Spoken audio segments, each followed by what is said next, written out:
promised, I'm going to show you how to make a quick gravy out of the drippings from a whole chicken that we just made.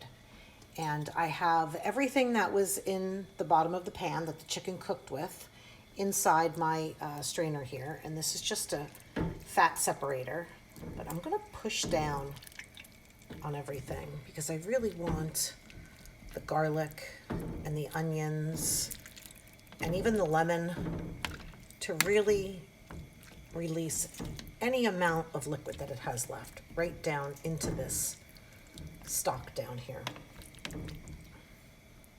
I have some butter, and that is slowly melting in my cast iron pan.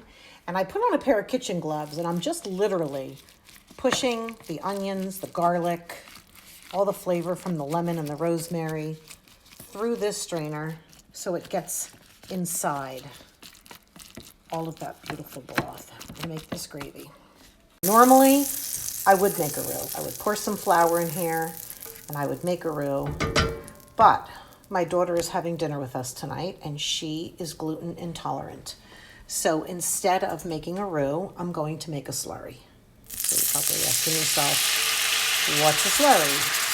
Well, a slurry is another kind of thickening agent that you could use to thicken your gravy that doesn't have flour in it. Well, I guess you could do it with flour, but we're going to do it today with cornstarch.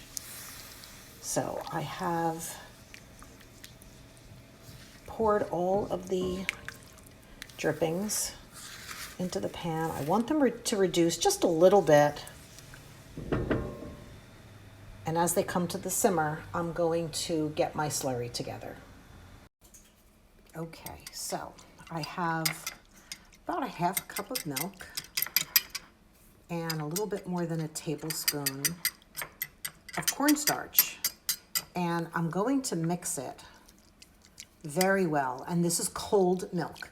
So let me just tell you something about cornstarch. If you try to dissolve cornstarch in something hot, it will lump.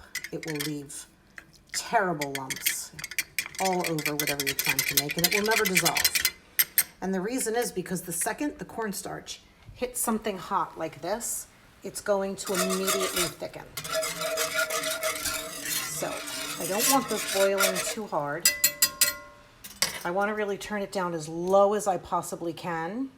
And if you can't get it to stop doing this, then you might actually just want to shut it off, because that's better than having it boiling when you're trying to pour your thickening agent in, especially cornstarch. So back to the cornstarch here. Make sure it's all dissolved, which it looks like it is.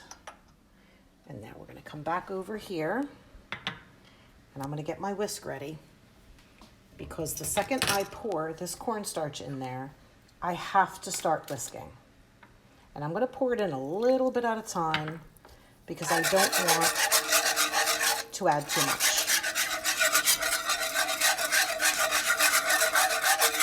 You see immediately it is thickening.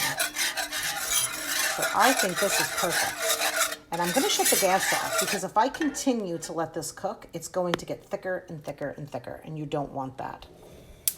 So I'm going to shut the gas off. And I'm going to get a spoon now and check it for seasoning. See that consistency? It's perfect. Okay, let's taste it. Oh, that's so good. Wow, that is really good. Needs a little bit of salt. I can definitely taste that lemon. Mix that in a little bit. And now I'm going to just pour this into a gravy boat, and then we're going to have it with our chicken tonight.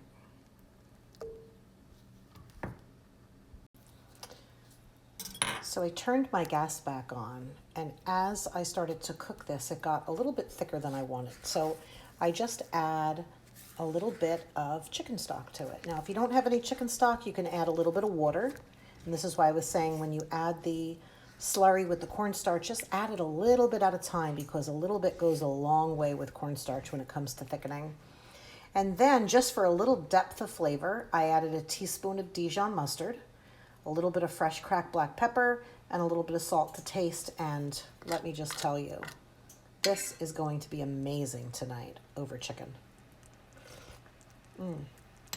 Really delicious.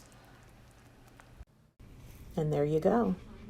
This was a really fast and simple way to take those drippings from your chicken and turn them into a gravy. Make sure you guys tune in.